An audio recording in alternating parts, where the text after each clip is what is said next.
que Ele possa nos trazer aquilo que o Senhor colocou no coração dele. Amém? Espero que vocês estejam se sentindo muito bem-vindos. Muitos irmãos que possam estar aqui conosco. Amém? Com Gabriel da oportunidade. Muito obrigado. Deus abençoe. Aleluia. Louvado seja Deus nessa noite maravilhosa. Noite de sábado preparada por Deus. Uma coisa é certa, meus irmãos, nada acontece nesse mundo, nada acontece na sua vida sem a permissão de Deus. E se você está aqui nesse lugar é porque o Senhor te trouxe, porque o Senhor tem um propósito na sua vida. Você está no lugar certo, está na hora certa para poder ouvir de Deus a palavra que Ele preparou para o seu coração. Amém? Vamos lá, si bemol. Queridos, vamos louvar ao Senhor um pouco mais. Vamos louvar ao Senhor um pouco mais.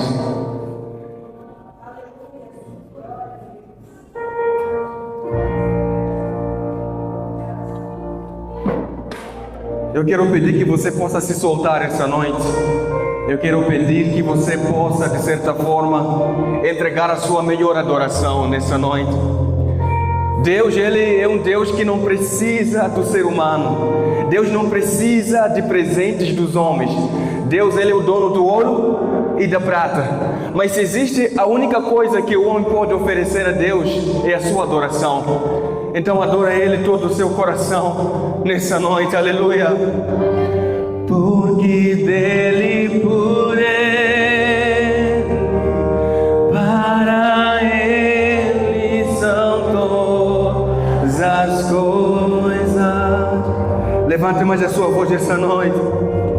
Porque dele, mais alto para o Senhor essa noite. Para Ele.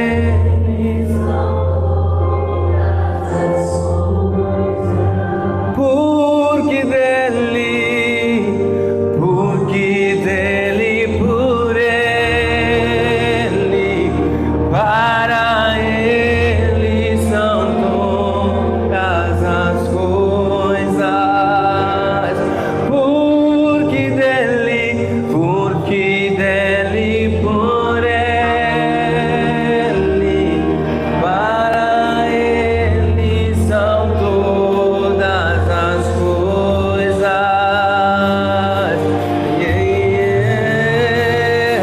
A Ele a glória,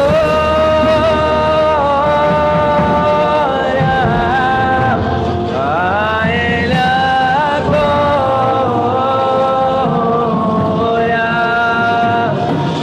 a Ele a glória, pra sempre, amém. Toda glória, a Ele a glória,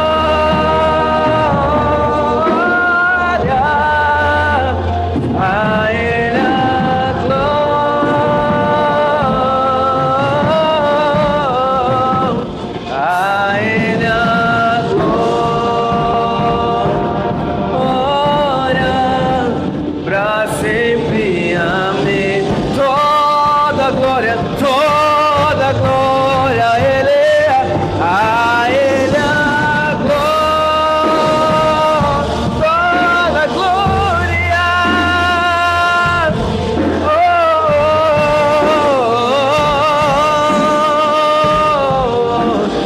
a Ele a glória, pra sempre, amém. Levante sua voz e cante mais uma vez esta noite a Ele.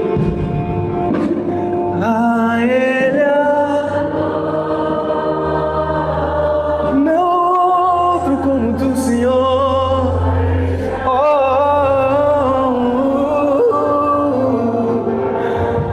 Toda glória a Ele.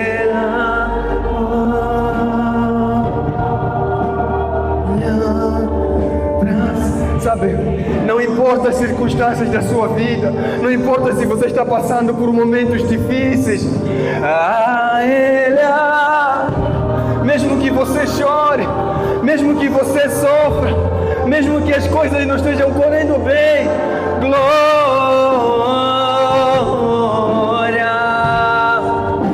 a Ele, a glória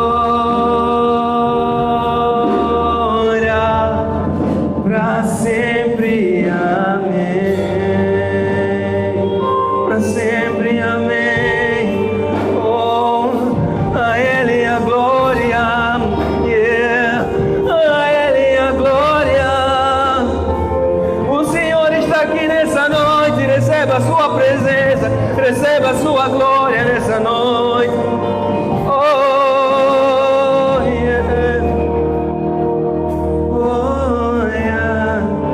Pra sempre, amém. Aplauda o Senhor nessa noite, aleluia.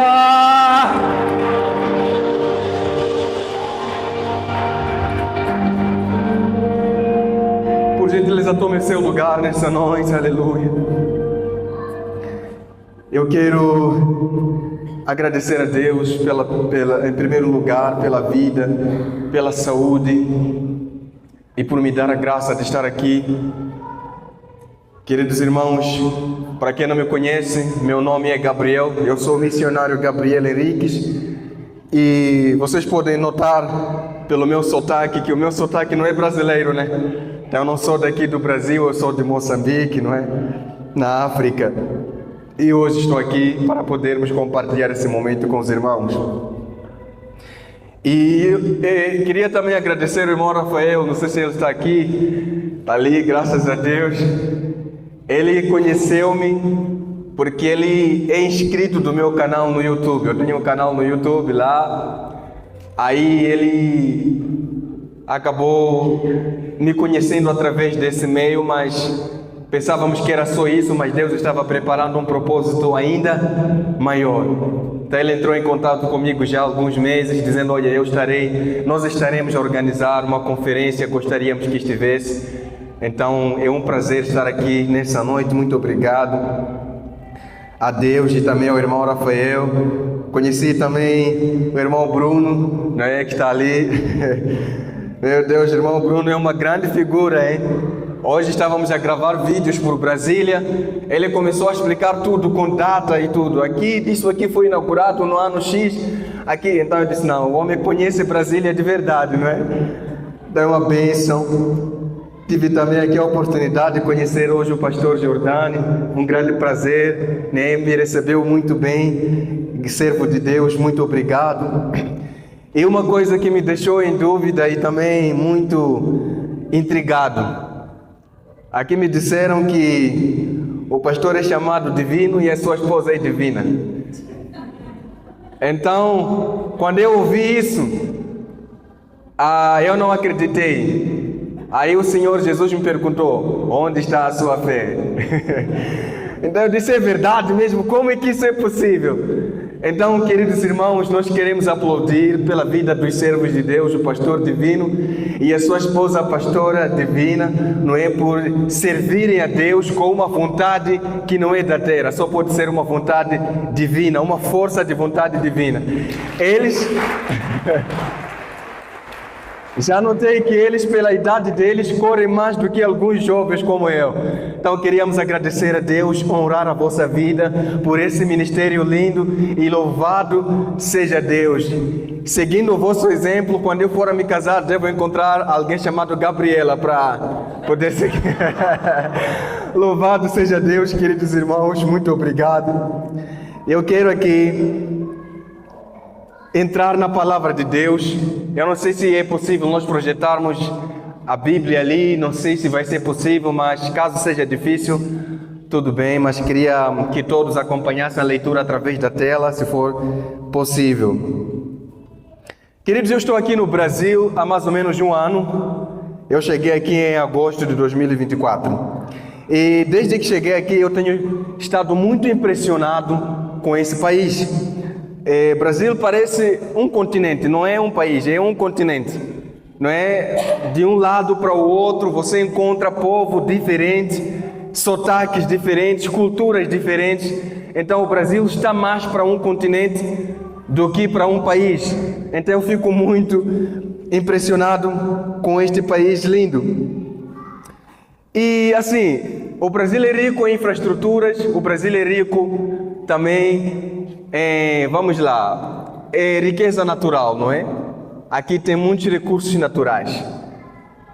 E achei aqui um povo muito simpático, achei aqui um povo muito acolhedor. Eu não sei se aqui na Terra existe um povo acolhedor mais do que o povo brasileiro. Um dia eu tive a oportunidade de ir para Minas Gerais, fazer missões lá, e nós fomos numa comunidade para poder sondar a missão lá. E logo que chegamos lá, do nada uma família nos acolheu, serviu o café e começou a conversar conosco como se nos conhecêssemos há 10 anos atrás. Eu disse, isso não é possível. Então esse acolhimento me deixou muito impressionado. Então o Brasil é um povo muito acolhedor e sobretudo um povo que ama muito o café. Tem pessoas que não conseguem trabalhar sem tomar café.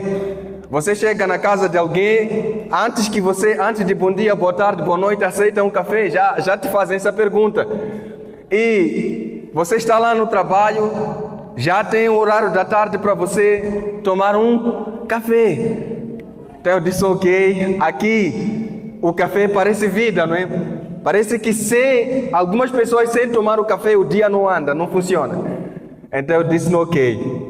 O Brasil e café é a mesma coisa. O café representa o espírito do brasileiro.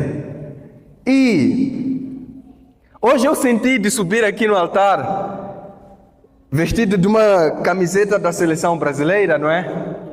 Para poder mostrar o quão estou grato a Deus por ter a oportunidade de conhecer esse país, por ter a oportunidade de estar aqui. Se calhar poderia colocar uma camisa com uma gravata, mas eu senti de Deus colocar essa camisa para mostrar para vocês o quão importante esse país tem sido para mim. Amém? No entanto, diante de todas essas coisas boas que eu citei, achei também no Brasil um povo que por mais lindo que seja, que por mais acolhedor que seja, achei no Brasil um povo que reclama de barriga cheia. Achei no Brasil um povo que ainda não entendeu a importância de ser brasileiro. Cadê o meu fundo musical? O tecladista, por favor. Eu senti um silêncio, eu já senti que, não é? Algumas pessoas podem dizer, eu não reclamo de barriga cheia, eu sou uma pessoa muito grata. Mas vamos fazer um teste, vamos fazer uma análise para sabermos se você de fato reclama de barriga cheia ou não. Você é uma dessas pessoas ou não? Me responda algumas perguntas. Hoje, você já agradeceu pelo simples fato de ter nascido no Brasil? É uma pergunta que você precisa responder para você mesmo. Você já agradeceu pelo simples fato de nascer no Brasil? Não só hoje, mas em toda a sua vida. Você já agradeceu a Deus por ser brasileiro? A primeira pergunta é essa. Você já agradeceu a Deus por ter nascido nesse país que pelo menos grande parte da população tem pelo menos 4 refeições por dia? Quais são elas? Vamos lá? Vamos mais alto. Quais são?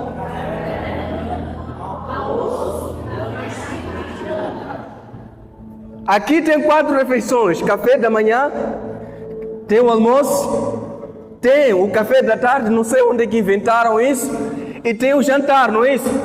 Então são 4 vezes, sem contar com uma coisa que eu notei: o brasileiro raiz fica beliscando alguma coisa durante todo o dia, fica comendo alguma coisa não consegue ficar sossegado sem comer.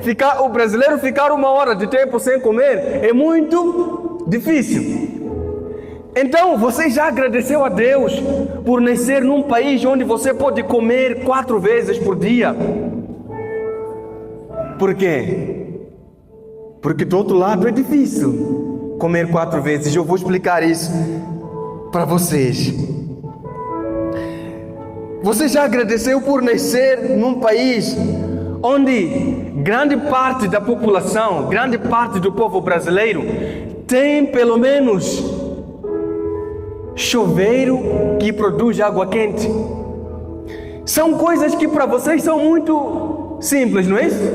Onde você entra lá no chuveiro e você regula a água. Se você quer tomar água, que você quer tomar banho com água quente, você escolhe. Nós lá, o banho é de balde, num banheiro aberto por cima. Faça sol, faça chuva, se houver coragem, tomamos banho. Se não houver, fica para o dia seguinte.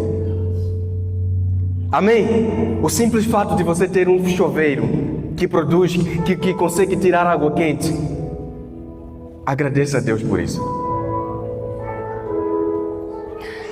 Você nasceu num país onde existem serviços de saúde gratuitos. Já ouvi falar de SUS, não é isso?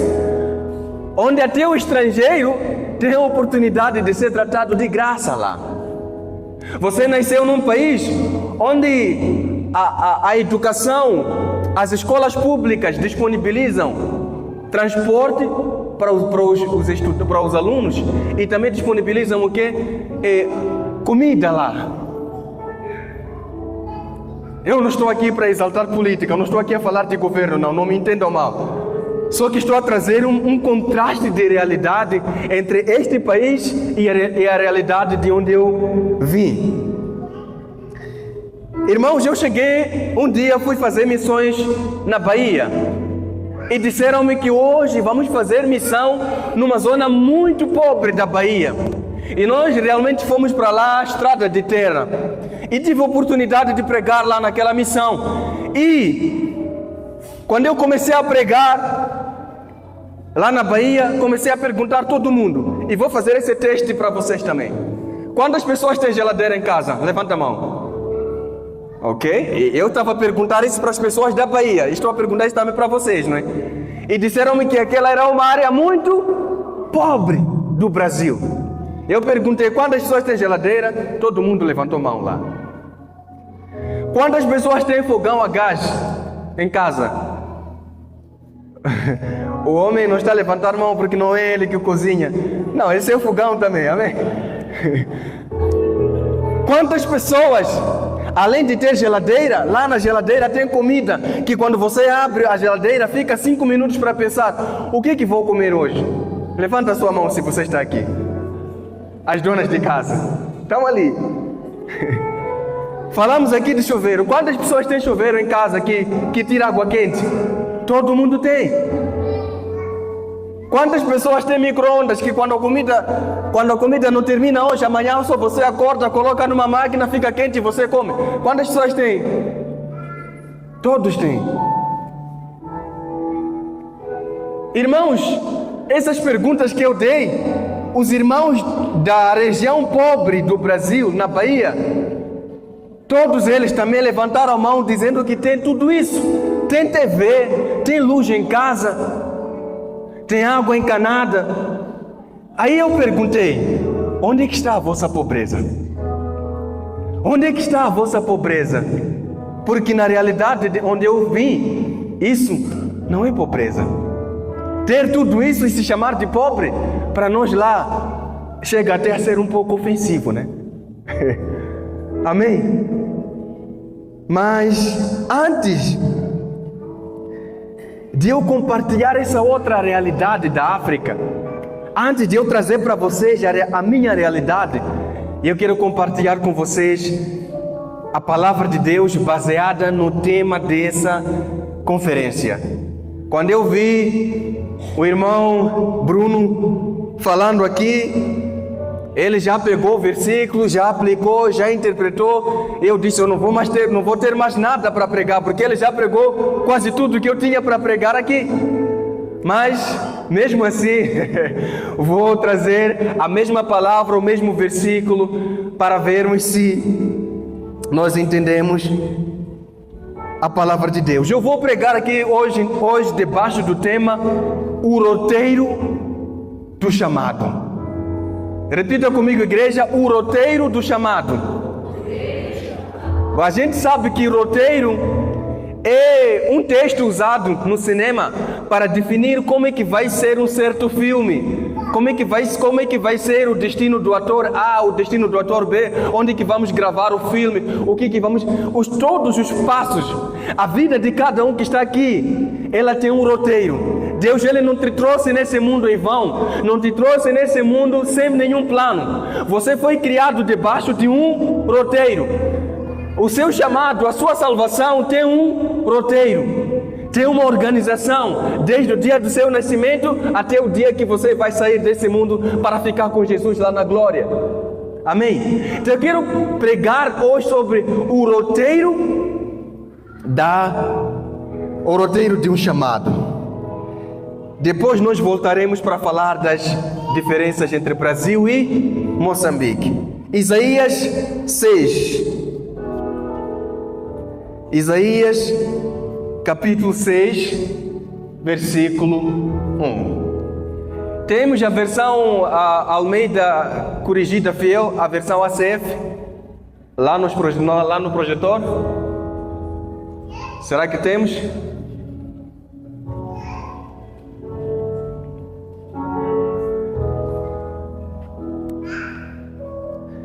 Enquanto isso, procure essa passagem também na sua Bíblia, seja ela no seu celular.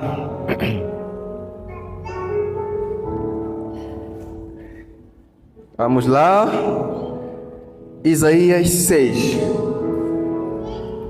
Eu gosto de pregar com projetor mesmo.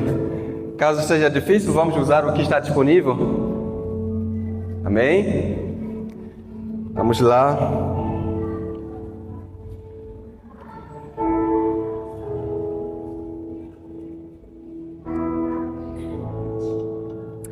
Enquanto isso, vou pedir o nosso querido pastor divino para nos colocar na presença de Deus. Por favor, ore por mim nessa noite, ore pela igreja do Senhor.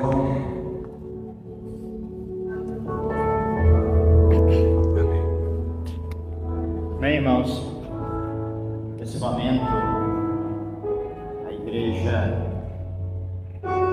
fecha os seus olhos, pede ao Senhor para falar contigo. Eu digo para você, na introdução Deus já falou muito comigo. Amém? O microfone está sem som, irmãos? Ah, tá. Pai querido, eu quero apresentar diante de Ti o nosso irmão, servo Teu, Gabriel. Que o Senhor possa iluminar a sua mente, dando a ele sabedoria, e que ele possa, Senhor, falar conosco aquilo que o Senhor quer para cada um de nós. Abençoa, Senhor. Abre os nossos corações, os nossos entendimentos, para que nós possamos entender e compreender a Tua palavra. Não somente ouvi-la, mas acima de tudo, guardá-la. Abençoa, Senhor, em nome de Jesus, o Teu servo, que vai falar conosco agora. Amém. Amém. Muito obrigado, pastor. Queridos, vamos ler a palavra de Deus na versão internacional mesmo. No ano da morte do rei Uzias, eu vi o Senhor assentado em um trono alto e exaltado, e as abas das suas vestes enchiam o templo. Querido, segura um pouco essa passagem e vamos pegar pelo menos essa parte A. A Bíblia, ela foi escrita de forma intencional. Não existe nada na Bíblia que está lá por acidente. Tudo que está lá na Bíblia foi pensado, foi projetado, foi de certa forma permitido que esteja lá por Deus. Deus, Ele escreve a Bíblia como uma carta de amor para poder salvar aqueles que de certa forma têm o seu coração aberto. E quando nós lemos a palavra de Deus no livro de Isaías, versículo 6, nós já começamos de cara com essa passagem. No ano da morte do rei Uzias. Essa parte da morte do rei Uzias não está ali por acaso. Por que é que Deus permitiu que essa parte esteja lá? Quem era de fato esse rei Uzias? Por que que o nome dele foi citado nessa passagem? Qual era a importância de colocar o nome do rei Uzias nessa parte especial? Qual é a ligação, a conexão que existe entre o rei Uzias e a visão que o profeta Isaías teve? Então, para nós entendermos isso, eu quero convidar a vocês para nós voltarmos na história, irmos lá no livro de 2 Crônicas, capítulo 26, versículo 1. Vamos entender, estudar quem era Uzias.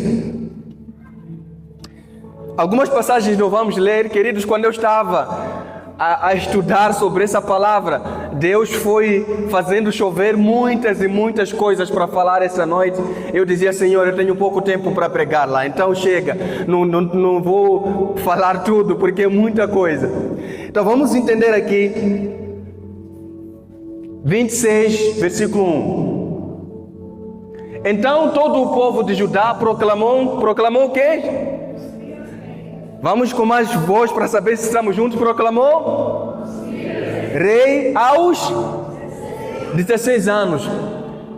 O pai dele, Amazias, foi morto.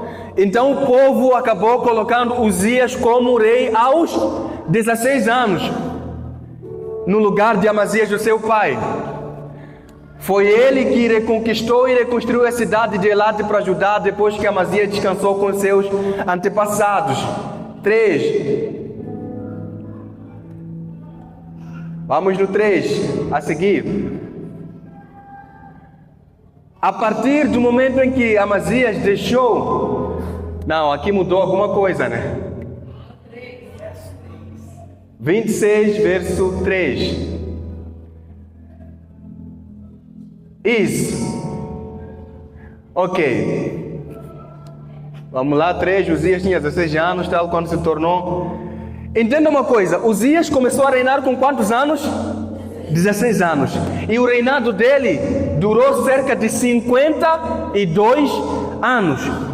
52 anos é um tempo muito longo para um reinado, porque a média dos reis de Judá naquela altura era de 25 anos, 15 anos, com exceção de Davi e Salomão, que reinaram 40 anos cada. Apenas Uzias é que teve um reinado muito longo. Então, nesse período de 52 anos, é possível ele influenciar gerações em 50 anos. Então, ele teve uma influência muito grande para o povo de Israel. Ele começou a construir monumentos, a Bíblia diz que ele começou muito bem o seu ministério, começou muito bem o seu reinado.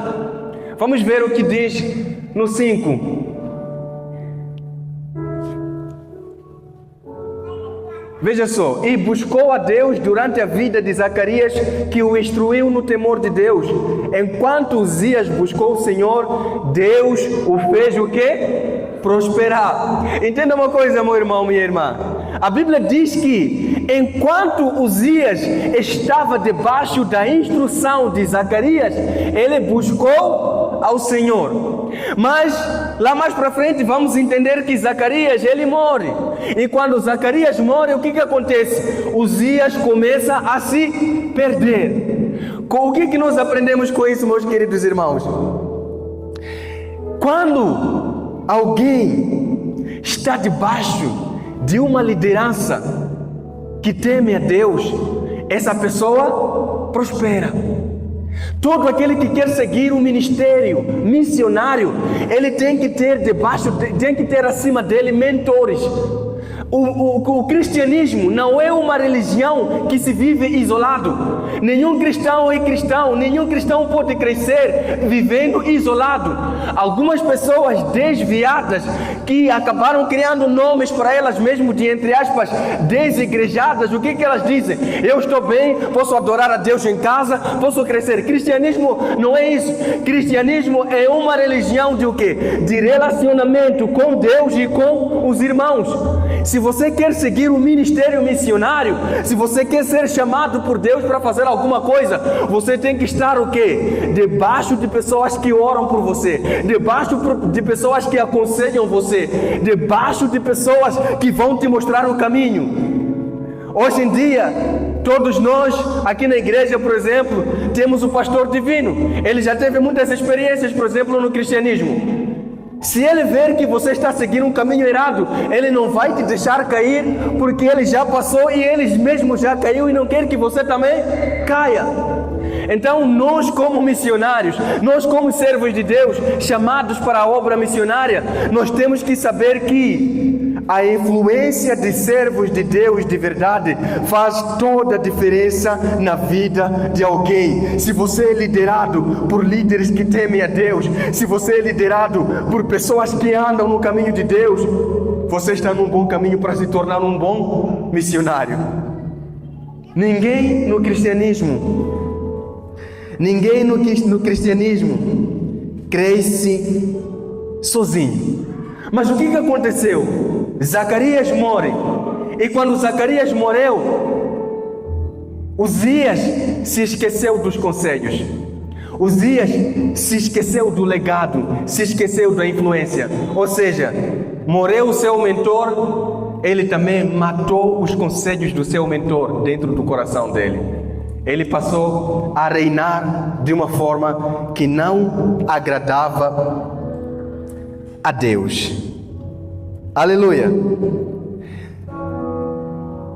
Entenda uma coisa. Nós entendemos lá no versículo 6 ao versículo 8 que Uzias ele começa a prosperar. Começa a prosperar o povo. O povo começa a crescer.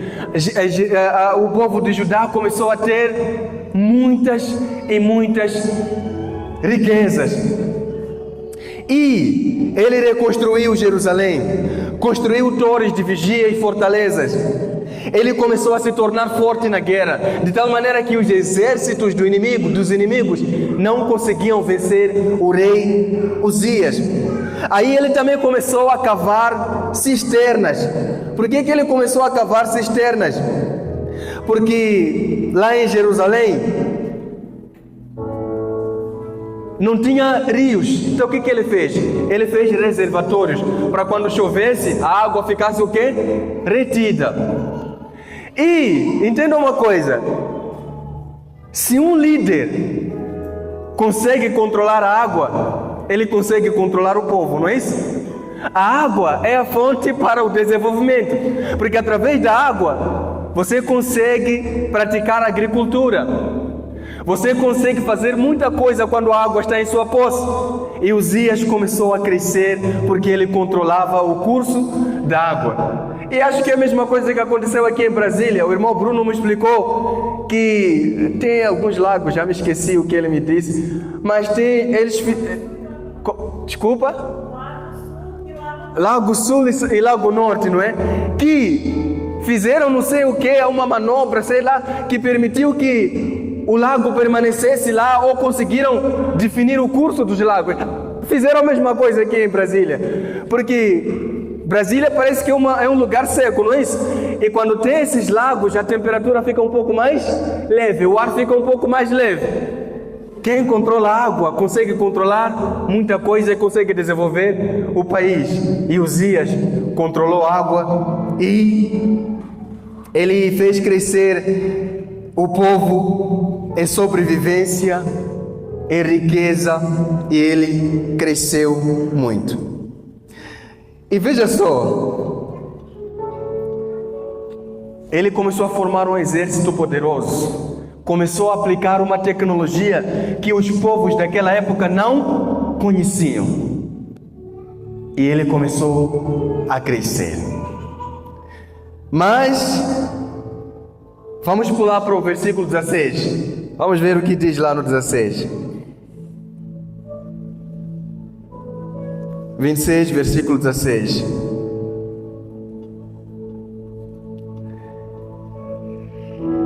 Mas, havendo-se já fortificado, o que ele fez, igreja?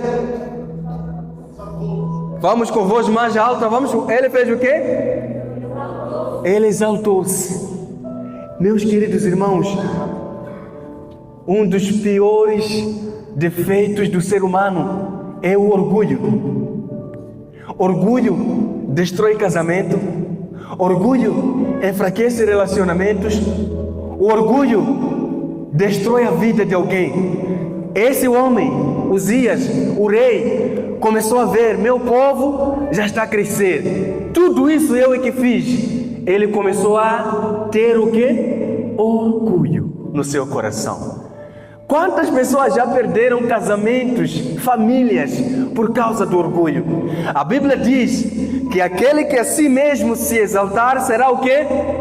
Humilhado. Mas aquele que se humilhar será exaltado. Irmãos, se nós estamos sendo afetados pelo orgulho, precisamos mudar de direção e passar a ser mais humildes. E Uzias se exaltou, e a Bíblia diz que ele acabou entrando no templo, fazendo sacrifício, ocupando o lugar que só os sacerdotes poderiam ocupar. E aí Deus trouxe lepra na vida dele, e ele morreu de uma forma terrível, sozinho, isolado. Esse foi o fim de Uzias. Mas entenda uma coisa: Uzias começou bem e terminou mal. O cristianismo nunca foi sobre como você começa, é sempre como você vai terminar essa batalha. Amém? Tem muita gente que começou bem. Tem muitas igrejas por aí que começaram bem. Quando começaram eram igrejas humildes, pregavam a verdade, pregavam a essência do Evangelho. Mas quando a igreja começou a ficar lotada, o coração dos líderes ensoberbeceu-se, teve orgulho. E a partir daquele momento começaram a pregar o Evangelho que não é esse Evangelho de verdade. Começaram a colocar os seus interesses acima dos interesses da Bíblia. Irmão, é sobre como você vai terminar. A sua fase não define quem você é. O que você precisa saber é orar todos os dias: Deus, está difícil a caminhada, está difícil resistir ao pecado, mas me ajude a terminar a minha caminhada com fé, me ajude a terminar bem. Me ajude a terminar bem essa caminhada. Amém? E entenda uma coisa, a segunda lição que nós aprendemos: tudo que Deus permite você fazer é para a glória dele, não é para a sua glória. Tudo que Deus te permite fazer não é para que você seja visto como o melhor pregador, como o melhor pastor, como o melhor missionário. É para que você possa revelar o melhor Deus que existe. É para você revelar a imagem de Deus. Nós não fazemos as coisas para que a nossa imagem, para que o nosso nome cresça. É para Ele, não é para nós, é para Jesus. Se nós acordamos todos os dias, o nosso trabalho, a nossa família, tudo que nós temos é para Ele, é sobre Ele, não é sobre nós, não.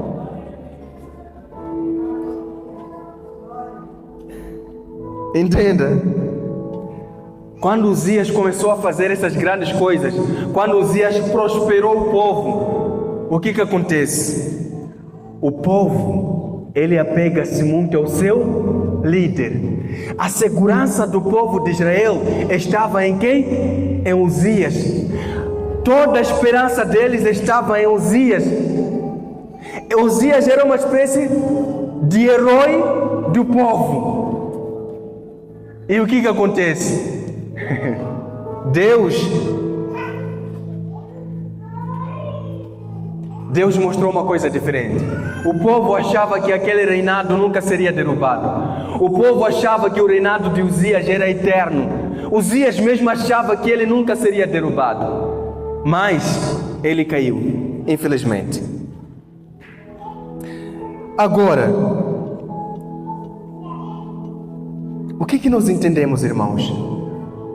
Voltamos agora no livro de Isaías 6. Já entendemos agora o contexto do reinado de Uzias. Quem era Uzias? Agora vamos entender por que é que ele foi citado na visão de Isaías. Vamos voltar lá para Isaías 6, versículo 1, para nós aplicarmos isso, para nós conectarmos isso e vermos como é que isso funciona. Por que nessa visão o rei Uzias foi citado? No ano em que morreu o rei Uzias, eu vi também o Senhor assentado sobre um alto e sublime trono, e a cauda do seu manto enchia o templo. 2. Serafins estavam por cima dele, cada um tinha 6 asas, com 2 asas cobriam seus rostos. Ninguém nunca pôde ver o quê? A Deus, né? Quem vê a Deus não vive, nem os próprios anjos que servem no seu altar não podem ver a Deus. Com duas cobriam seus pés. O lugar onde Deus habita, os pés dos anjos não podem pisar. E com 2 asas o quê? Voavam. 3. E clamavam uns aos outros, dizendo... Aumenta um pouco o seu teclado, meu querido irmão, só para... Vamos lá? Estamos em que tom? Santo, Santo, é o Senhor Deus poderoso, digno de louvor, digno de louvor. Tu és santo, santo, é o Senhor Deus poderoso, digno de louvor, digno de louvor. Enquanto Uzias tinha o respeito do povo, enquanto o povo havia se apegado a Uzias, Deus chama Isaías para mostrar para Isaías: Isaías, o reino de Uzias é passageiro, o reino de Uzias dura um momento, o reino de Uzias pode durar 52 anos, mas eu quero te mostrar um reino que jamais será abalado, eu quero te mostrar um rei que jamais será abalado, eu quero te mostrar algo diferente. Venha aqui, Isaías, venha aqui, abra seus olhos, eu quero te mostrar uma coisa. Isaías, quando abriu seus olhos, ele viu Deus assentado sobre um trono alto e sublime, assentado sobre um trono que jamais será abalado. E ele viu o quê? Ele viu a glória de Deus, ele viu anjos, viu serafins, ele viu querubins, ele viu uma coisa que ele nunca tinha visto. Aí surge um contraste. Vocês estão muito admirados com coisas da terra. Deixa eu te mostrar algo diferente, Isaías. Esse reino é passageiro. E Deus tem uma mensagem para essa igreja essa noite. Não se apeguem às coisas passageiras. Não se apeguem às coisas que acabam. Não se apeguem às coisas da terra. Olhem para o céu, porque é de lá onde virá o nosso socorro. Olhem para Jesus, porque é Ele que nos salva. Olhem para Jesus, porque Ele é o Rei dos Reis, o Senhor dos Senhores, aquele que é, que era e que há de vir. Eu vejo pessoas se preocuparem pregando o evangelho da prosperidade, dizendo que você vai ser rico, dizendo que você precisa ter o carro do ano, dizendo que você precisa ter o dinheiro no banco. Meu querido irmão, a prosperidade é boa, o dinheiro é bom, mas melhor ainda é Jesus. A maior riqueza que nós temos é Ele. Tudo isso é passageiro. Nunca vi ninguém na vida ser enterrado com seu dinheiro no caixão. Não existe isso. Todas as coisas que nós vemos aqui na terra ficarão para trás. Um dia a trombeta vai tocar e nós seremos arrebatados. Jesus virá arrebatar a sua igreja.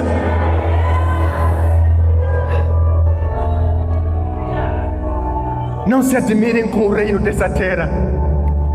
Não se admirem. Não coloquem vossa esperança nos governantes.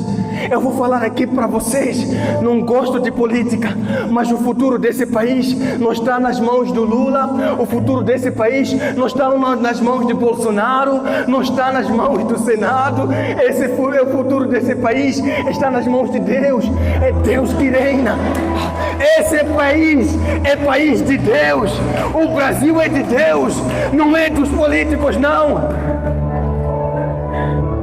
Aí as pessoas começam a chorar. Quem me dera fosse aquele presidente. Não. Deus tem tudo sob controle. Nada foge do controle de Deus.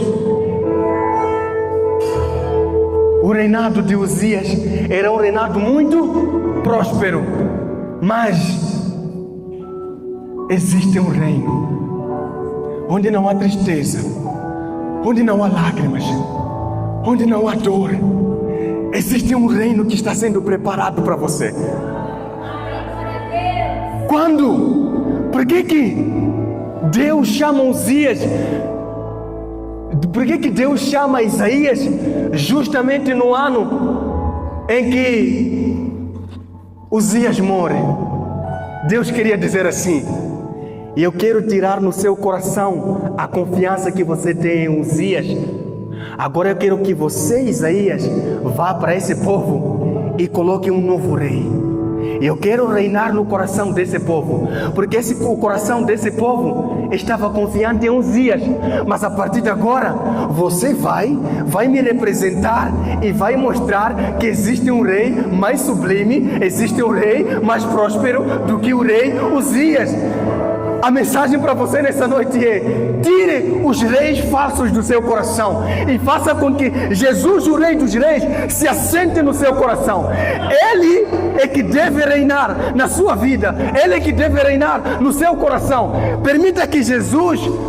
Sabe, Jesus não deve estar de visita na sua casa. Jesus não está aqui para te visitar. Jesus está na sua vida para firmar um reino, para firmar um trono e se assentar no centro do seu coração, se assentar na sua família, para você dizer: olha, a minha família vive para Jesus e não para mim mesmo. Aleluia, aleluia. Mas uma coisa aconteceu. Vamos lá, estávamos aonde? Glória, glória, glória. Vamos no versículo seguinte. E os umbrais, pode pular, vamos para o outro. Então disse eu: ai de mim, pois estou perdido. Sabe, Isaías, do nada vem Deus, vem o trono, vem anjos, vem a glória. E ele disse: meu Deus, o que é isso que os meus olhos estão vendo? Não é possível que eu esteja vendo isso, porque eu sou um homem perdido. Porque eu sou um homem o quê? Pecador. Essa palavra perdido não quer dizer alguém que está andando por aí sem direção, não. Deixa eu te trazer a verdadeira, o original disso. Isso significa ser destruído, ser desfeito, ser dissolvido. Significa parar de existir. Estou perdido. Ele quis dizer assim: eu paro de existir. Ficar reduzido ao quê? A nada. Ou seja, a ideia que Isaías está trazendo é a seguinte: com tudo isso que eu estou vendo, com tudo isso que os meus olhos estão contemplando, diante da glória de Deus, eu que em algum momento olhei para mim, em algum momento achei que eu tinha alguma beleza. Quando eu olhei para mim no espelho, eu pensei que eu era alguma coisa. Mas com tudo isso que eu vi, eu descobri uma coisa: eu não existo, não. Eu não existo, não. Diante da glória de Deus, eu não sou nada, não. Diante da glória de Deus, eu estou desfeito.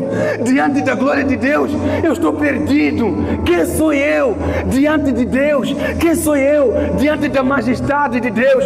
Quem sou eu diante da visão do trono de Deus? Ele disse: não, eu estou perdido. Eu estou perdido. Meu Deus, quando você se encontra com Deus, você se encontra consigo mesmo. Por quê? O diferencial, ou seja, o contraste da luz são trevas, não é isso? Nunca reconheceríamos que nós estamos nas trevas se nunca tivéssemos visto o quê? A luz. Nunca reconheceríamos que nós somos pecadores se nós nunca tivéssemos visto a visão de um ser tão puro, tão santo, tão sublime quanto Jesus. Então o que acontece? Isaías, quando vê a santidade de Deus, a pureza de Deus, ele começa a ver a maldade dele. Ou seja, a santidade de Deus revela a miséria do homem. A luz de Deus revela as trevas do homem. Cada vez que você se aproxima de Deus, mais pecador você descobre que você é. Quanto mais perto você se aproxima de Deus, mais miserável você se sente. Mas também, mais perto você está da cura, mais perto você está do perdão, mais perto você está da restauração, mais perto você está daquele que vai... Sabe, quando você se aproxima de Deus, não é o seu pecado que afeta Ele, mas é a santidade dEle que é transferida para você. É as suas trevas não apagam a luz de Deus, mas a luz de Deus destrói todas as trevas em ti. Meu Jesus. Porque sou um homem de lábios impuros. Isaías descobriu que era pecador e habito no meio de um povo de impuros lábios. Imagine só, antes mesmo de Isaías ser chamado, Deus já tinha visto que esse menino aqui tem um espírito missionário. Por quê? Porque ao invés dele só se preocupar com o pecado dele, ele se preocupa com o pecado de todo o povo. Ele diz assim: eu sou um homem de lábios impuros e também habito no meio de um povo de lábios impuros. Eu sou pecador e o meu povo é também o quê? Pecador. Missionário de verdade é aquele que sente a miséria de todos que estão ao seu redor. Como é que você se sente quando vê pessoas cambaleando com bebida na mão, não conseguindo chegar em casa? Como é que você se sente quando vê jovens perdidos nas drogas? Será que você sente a dor de Deus? Quem é missionário? Missionário é aquele que pega os sentimentos de Deus e coloca no seu coração. Vou vos dar um exemplo. Vocês já ouviram falar da história de Oséias, não é isso? Oséias foi orientado por Deus para casar-se com uma mulher prostituta. E Oséias aceitou o desafio, Oséias obedeceu. Mas depois de se casar com ela, não pense que essa mulher abandonou a vida dela, não. Havia dias que Oséias ia para lá, no lugar da prostituição, e pegava a mulher dele no ato, e pegava ele, e voltava com ela, pegava ela, e voltava com ela para casa. E quando chegava lá, sabe o que dizia? Você é minha mulher ainda, eu ainda te amo, e eu não te condeno. Mesmo assim, você é minha esposa amada. Que tipo de amor é esse?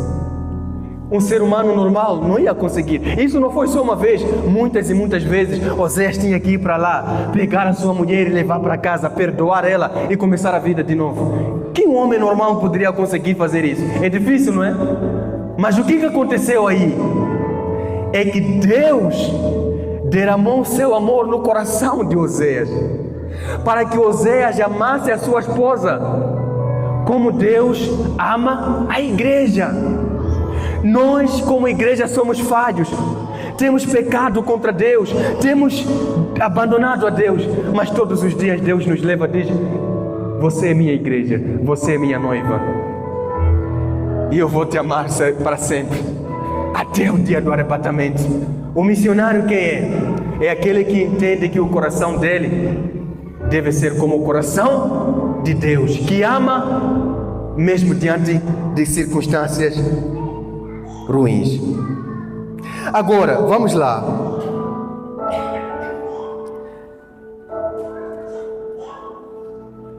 No versículo 6, o que nós temos? No versículo 6 e o 7, um anjo desce e purifica Isaías. O pecado dele é perdoado. Isaías agora é salvo. 2 Coríntios 5, versículo 17. Aquele, pois, que está em Cristo, nova criatura é. As coisas velhas já passaram, eis que tudo se fez novo. Veja só, vamos no 8. Depois disto ouvi a voz do Senhor que dizia: a quem enviarei? E quem há de ir por nós? Preste muita atenção nessa palavra. Depois disto. Depois de o quê? Depois de ter um encontro com Deus. Depois de Isaías enxergar o seu pecado. Depois de Isaías ver o pecado do seu povo. Depois de Isaías ser purificado. Somente depois disso, ele já tinha condições para responder ao chamado. Depois disso, ele tinha condições suficientes de dizer o quê? Eis-me aqui. De dizer o que, igreja? Vamos repetir? Envia-me. Mais forte. Envia-me a mim. Irmãos, vou falar uma coisa para vocês nessa noite. Tem muitas pessoas pregando a palavra de Deus sem nunca ter passado pelo processo de conversão. Lembra-se do tema da pregação, o roteiro do chamado. Muitas pessoas agora invertem a ordem. Querem começar a servir a Deus sem abandonar o pecado. Querem servir a Deus sem serem purificados. Querem servir a Deus sem amar a Deus. Entenda isso com muita profundidade. Obra missionária nunca foi sobre amar almas. Missão nunca foi sobre amar almas. Missão é sobre amar a Deus. Obra missionária é sobre amar a Deus. Porque se você ama a Deus, você tem condições de amar as almas. Muita gente diz: meu coração queima pelas almas. A pergunta está errada. Não é se o seu coração queima pelas almas. A pergunta é: o seu coração queima por Deus? O seu coração queima por Deus? Não é sobre se você ama as almas. Você ama a Deus? A pergunta não é sobre quanto de dízimo você tira na igreja. A pergunta não é sobre o quão de distância você já andou. A pergunta não é sobre se você já foi para a África pregar a palavra de Deus. A pergunta não é sobre quantos dias você vem na igreja pela semana. A pergunta é: você ama a Deus? Você ama a Deus? Deus quer levantar uma geração, não uma geração que ama almas, uma geração que ama a Deus, porque uma geração que ama a Deus será uma geração que vai amar as almas. Todo amor que não procede de Deus nunca será um amor verdadeiro. Se o seu amor ser o amor que vem do coração de Deus, você nunca vai desistir de uma alma, porque não é o amor que você fabricou no seu coração, mas é um amor que veio do coração de Deus. Aleluia. Aleluia, Deus é bom. Sabe, isso aqui nunca foi sobre títulos. Eu sou evangelista, eu sou missionário, eu sou pastor, eu sou apóstolo. Não. Você ama a Deus? Essa é a pergunta que eu quero que você se faça nessa noite. Você ama a Deus? Mas a resposta talvez pode ser: como eu posso amar a Deus? Não há como amar a Deus sem nunca ter tido um encontro com Ele. Você nunca vai amar o que você não conhece. Você nunca vai amar quem você não conhece. Então, o amor a Deus surge através de um encontro genuíno com Deus. Talvez essa seja uma noite que Deus preparou para te encontrar. Talvez essa aqui é uma noite que Deus preparou para ter um encontro com você.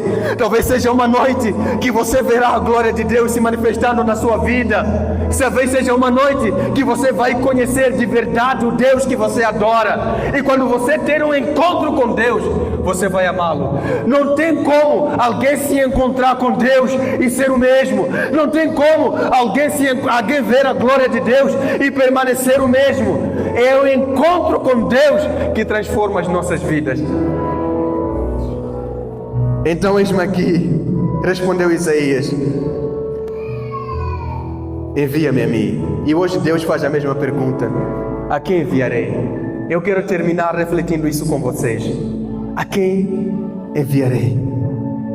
Talvez você já esteja pronto para dizer: eis-me aqui, envia-me a mim. Mas tem outra pergunta: qual é o povo que precisa de missionários? Onde você irá cumprir o seu chamado? De fato, existem muitos povos que precisam da sua vida para você ministrar. Mas eu estou aqui para representar o povo africano. Eu sou de um povo que vive em extrema pobreza, que nem tem o básico para sobreviver. Eu sou de um povo que não tem 4 refeições por dia, não. Aqui tem 4 refeições por dia, né? Aprendi aqui que as refeições são 4, mas eu sou de um povo que no máximo tem 2 refeições. E em casos mais extremos, o povo precisa escolher entre o jantar ou o almoço, porque tem povo que não dá conta de comer as 2 refeições. Eu sou desse povo. Eu não sei se temos as imagens aí. Daqui a pouco, irmão Rafael, se temos as imagens, daqui a pouco vou pedir. Eu sou de um povo. Eu vim de uma realidade em que pude ver uma mãe olhando para seu filho com lágrimas nos olhos. Uma mãe sem condições e vendo seus filhos passando fome, e ela no seu coração perguntando: Senhor, onde é que eu vou encontrar comida para meus filhos? Uma mãe que não tem para onde recorrer, nem para a esquerda, nem para a direita. Uma mãe que não tem para onde buscar socorro, porque não tem condições. Se você está aqui, você é mãe, você é pai, você até pode sofrer fome, mas você nunca vai deixar o seu filho passar fome. Mas imagine se você não tem condições nem para seu filho. Você olhar para seus filhos definhando de fome e você não tem condições de dar o básico, nem um pãozinho, nem um ovo, nem nada. Eu sou desse povo. Eu sou desse povo. Eu sou desse povo que não conhece o café da tarde, não. Eu sou desse povo que não conhece, que não tem nada para beliscar durante o dia. Eu sou desse povo que dorme sem saber se vai comer amanhã. Se a vossa preocupação hoje é o que vou comer amanhã, a nossa lá é: será que vou comer amanhã? Será que terei comida amanhã? Essa é a nossa preocupação na África. Eu sou desse povo. Eu vi crianças. Por favor, projeta a imagem número 1. Coloquei lá a imagem número 1. Eu sou de um povo em que, vamos lá, se é que já temos as imagens lá. Aqui nós temos o quê? Aqui nós falamos de escolas, não é? Agora vão entender por que eu falei de escolas. Onde as crianças têm, imagem número 1. Essa é uma escola na África, em Moçambique. As crianças sentadas em cima de um bloco, tijolos. E a imagem não está muito nítida, mas esse foi um dia de chuva. Para quem olha mais para a parte do meio, vê que a escola entrou água dentro da escola. E as crianças têm que sentar com os pés estendidos para não tocar na água.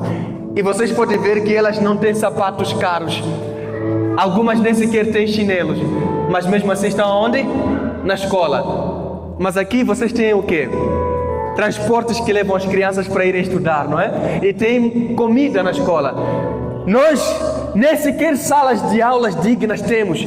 O que dizer então de comida? Essa é a realidade do meu povo na África. Essa aqui. Imagem 2.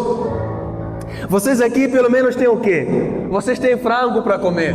Vocês têm picanha para comer. Tem cupim, melhor carne, calabresa. Mas eu vi lá crianças comendo rato no seu almoço ou no seu jantar. Esses são ratos selvagens que as pessoas vão lá no mato e caçam para pelo menos sentir o gostinho de alguma carne. Essa é a realidade.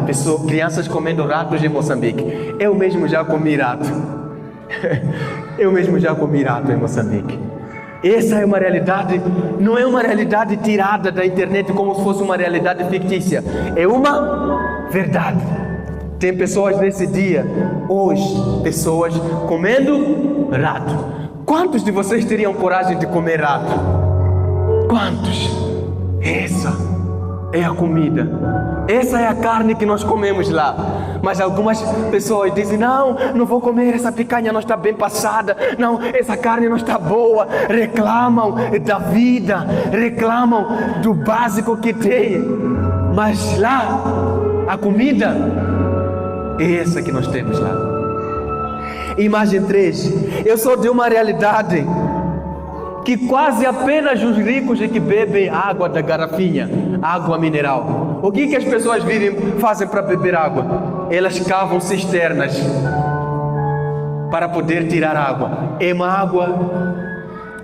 É difícil ter água tratada, difícil. Em algumas regiões da África não tem nem sequer o quê? O básico da vida, água tratada. E cavam cisternas para poderem ter água. E nós aqui, a qualquer momento que nós quisermos, podemos ir aí numa esquina e comprarmos uma botija de água mineral, água bem tratada. E deixa eu dizer uma coisa. Conheço pessoas na África que nunca tomaram banho de chuveiro. Conheço mulheres na África que nunca cozinharam em um fogão a gás.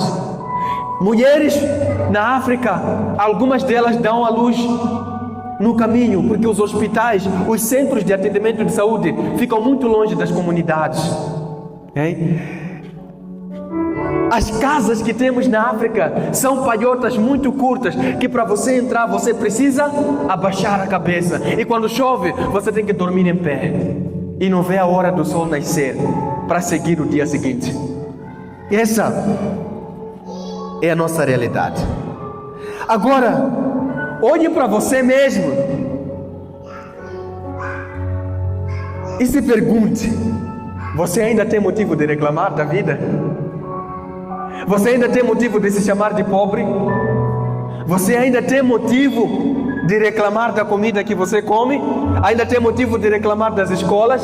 Ainda tem motivo de reclamar do país que você está? No início da pregação eu disse: você já agradeceu a Deus por ser brasileiro?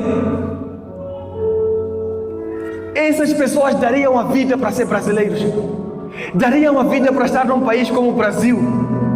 Essas pessoas dariam a vida para poderem nascer numa nação como essa. Mas nós só sabemos reclamar de políticos. Irmãos, a vida desse país não está nas mãos de políticos, não. Deus tem tudo sob controle.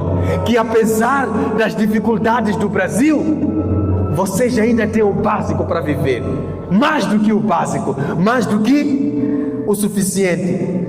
E eu entendi uma coisa, notei uma coisa em pouco tempo que estou aqui no Brasil, obviamente sem querer generalizar.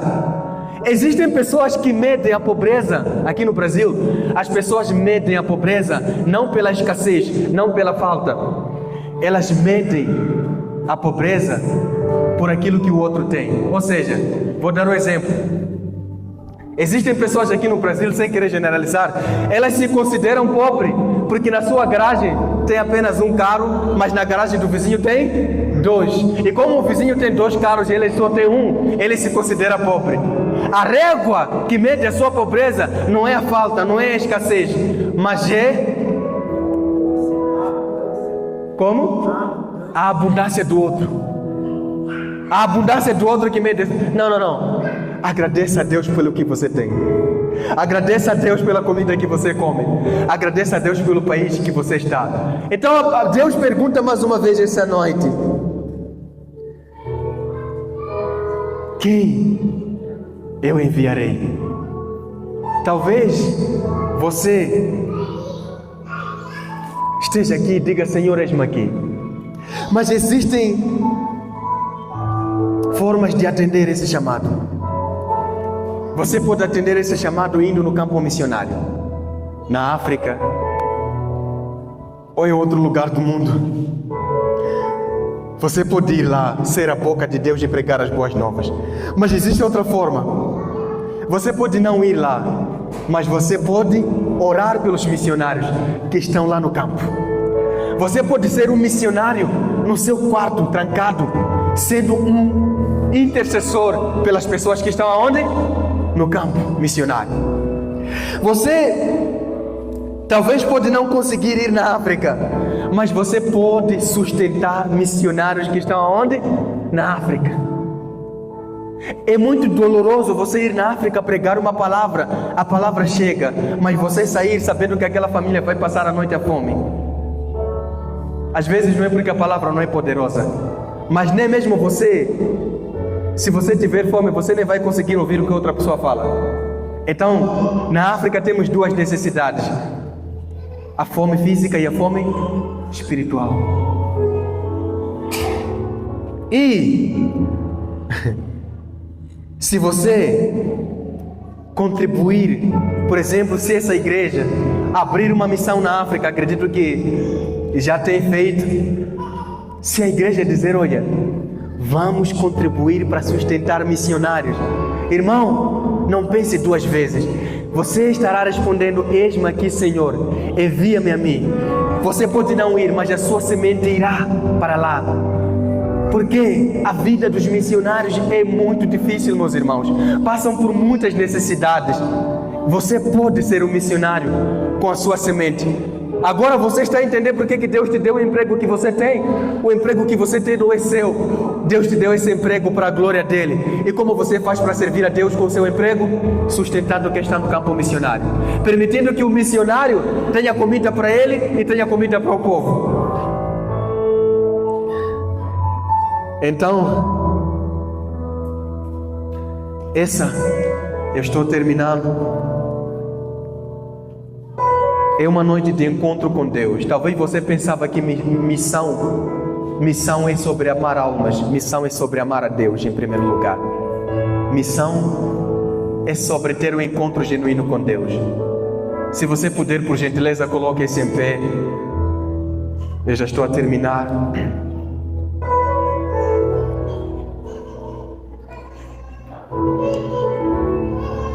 Tu és santo, santo, eu sei, ó Deus, poderoso, digno de louvor, digno de louvor. Tu és santo.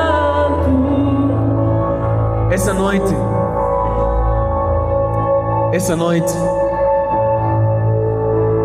primeira oração que você vai fazer antes de eu sair aqui do altar, eu quero pedir para você primeiro pedir perdão a Deus por ter reclamado da vida que você tem.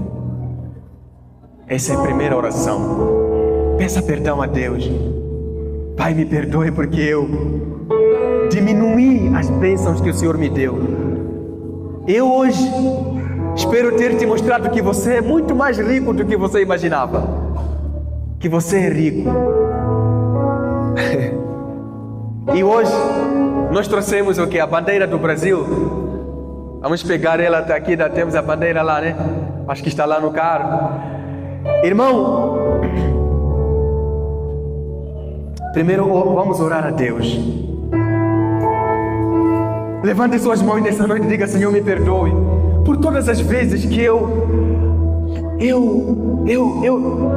reclamei da vida. Você viu o que o povo come lá, você viu as escolas. Imagine seu filho estudar numa escola daquelas. Ore nessa noite e diga: Senhor, me perdoe. Senhor, me perdoe em nome de Jesus. Por tudo. Ore nessa noite com mais fervor. Levante sua voz nessa noite, aleluia. Senhor, perdoe-nos, Pai. Senhor, perdoe-nos nessa noite. Em nome de Jesus Cristo. Pai amado, perdoa-nos, Pai, por reclamarmos da vida. Perdoa-nos, Pai, por reclamarmos da comida, por reclamarmos do país. Perdoa-nos, ó Jesus, por reclamarmos das coisas da vida, Senhor. Em nome de Jesus Cristo, Pai, queremos valorizar o que nós temos. Em nome de Jesus. Em seguida, quem está aqui com sua família? Levanta sua mão, quem está aqui com sua família? Amém, obrigado. Segure na mão de quem está lá aqui da sua família. Sabe? Agradeça a Deus pela família que Ele te deu. Não existe em todo esse mundo uma família mais linda do que essa família que Deus te deu. Mesmo que a sua família esteja longe, abrace eles no seu coração. Sabe, valorize a sua família. Nesse momento eu tenho uma mulher estéril chorando para Deus dar um filho. Nesse momento existe um menino órfão querendo um pai e uma mãe. Se você já tem um tempo em que você não diz para alguém da sua família: eu te amo, diga hoje, porque a morte pode se antecipar. Agradeça a Deus pela... Aleluia, nessa noite, eu não sei se você está entendendo, mas pegue na mão da sua família. Se você puder, abrace mais forte e diga: Senhor, obrigado pela família que eu tenho. Oh Senhor, obrigado pelo marido que eu tenho. Obrigado pela esposa que eu tenho. Obrigado pelo filho que eu tenho. Oh Senhor, em nome de Jesus. Obrigado, Senhor. Oh Senhor, aleluia.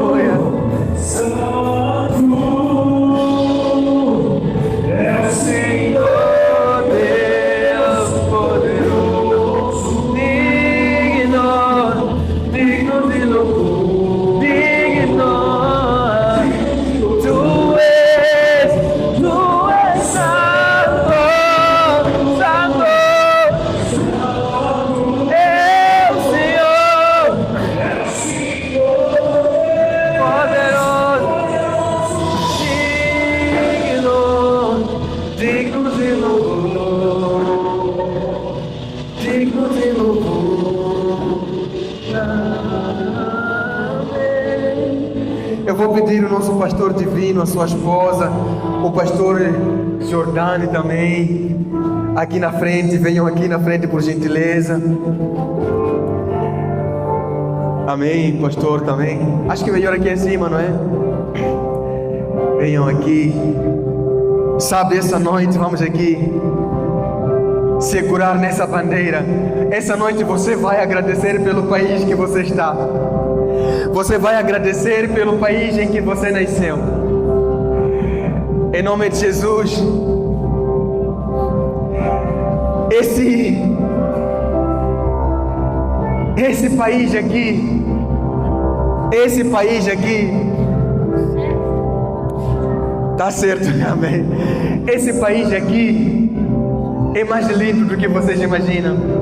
Esse país aqui é mais abençoado do que vocês imaginam. Esse país aqui é mais rico do que vocês imaginam. Vocês, povo brasileiro, são um povo muito abençoado, mais do que vocês imaginam. Que nesse país aqui Deus levante missionários. Que Deus levante igrejas que preguem a verdade, como essa igreja aqui. Que essa igreja seja um espelho para essa nação, para uma igreja que vai levantar missionários que vão ser espalhados pelos 4 cantos. Que nesse país aqui surjam missionários, surjam servos de Deus que vão levar o nome de Deus, não para fins de interesses próprios, mas para a glória do nome de Deus. Brasil tem seus defeitos, Brasil tem suas lutas, Brasil tem seus pontos de melhora, mas Brasil tem Deus, Brasil tem Deus. Nessa noite, no nome de Jesus, nessa noite nós queremos orar por essa nação, nós queremos orar por essa nação, em nome de Jesus. Ore, diga: Senhor, obrigado pelo meu país, eu sou grato pelo meu país, eu sou grato pela minha nação, em nome de Jesus. Pai, nós abençoamos o Brasil, nós abençoamos essa nação, nós abençoamos essa terra. Esse é o melhor país, esse é o país que você nasceu, esse é o país que te deu o que você tem, esse é o país que Deus criou para ser espelho sobre essa nação. Não é, escuta com muita atenção, não é por acaso que o Brasil é o segundo país com maior número de cristãos no mundo. Não é à toa, é porque Deus está nesse. Por que esse país em alguns lugares tem muita criminalidade? Por que muitos jovens se perdem nas drogas? Porque Satanás sabe que se esse país caminhar com Deus, ninguém segura o Brasil.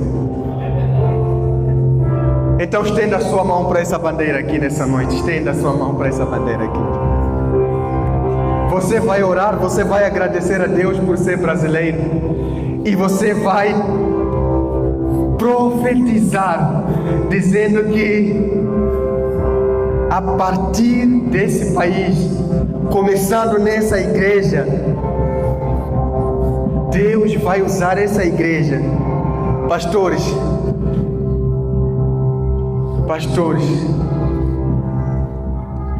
é minha primeira vez aqui nessa igreja, mas eu já converso há muito tempo com o irmão Rafa. Essa é uma das poucas igrejas que pregam a verdade.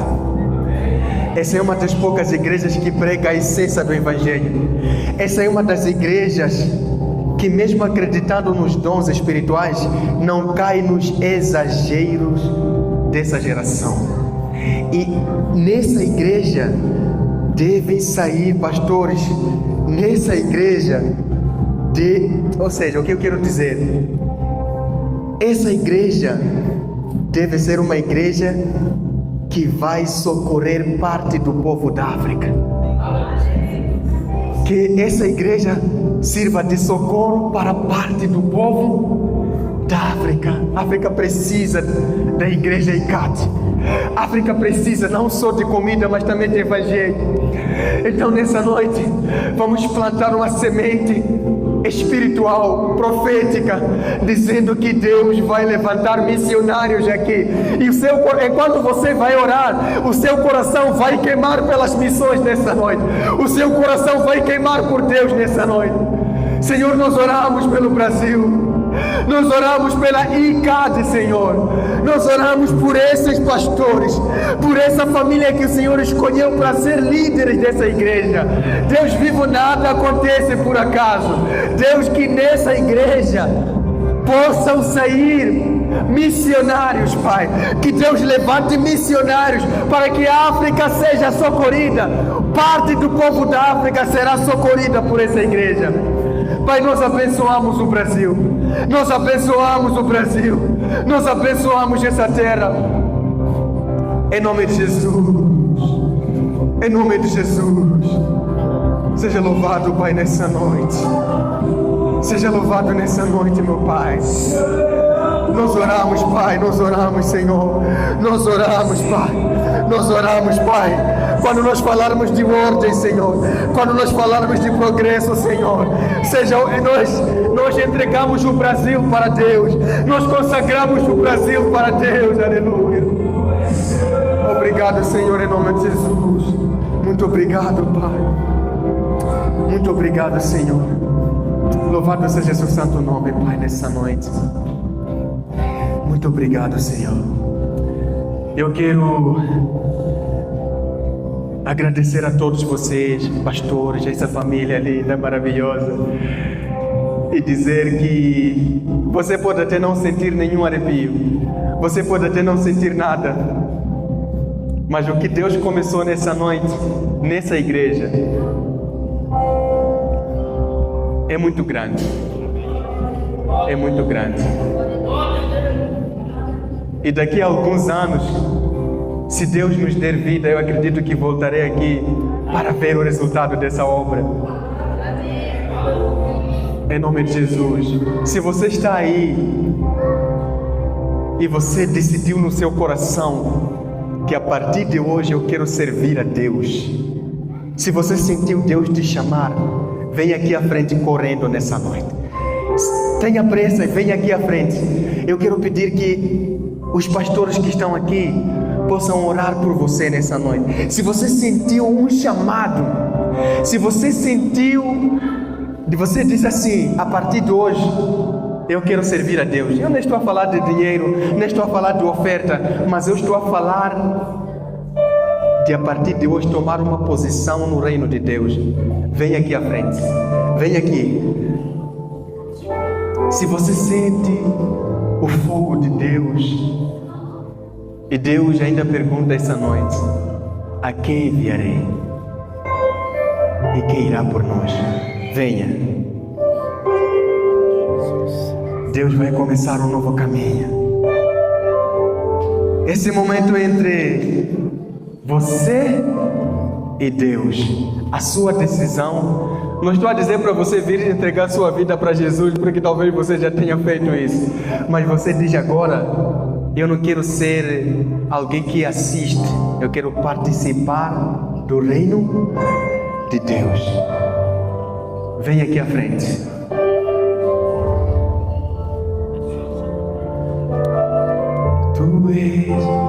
Tu és santo, santo, é o Senhor, poder digno de louvor, digno de louvor. Tu és santo. Amém, glória a Deus. Eu vou entregar esse momento agradecendo a Deus, Pastor Jordano, muito obrigado pela oportunidade. Pastor Divino, muito obrigado pela oportunidade, junto às suas famílias. Eu estou muito grato por ter estado aqui em Brasília, em nome de Jesus Cristo. Agradecer os irmãos Bruno e o irmão Rafa que está ali.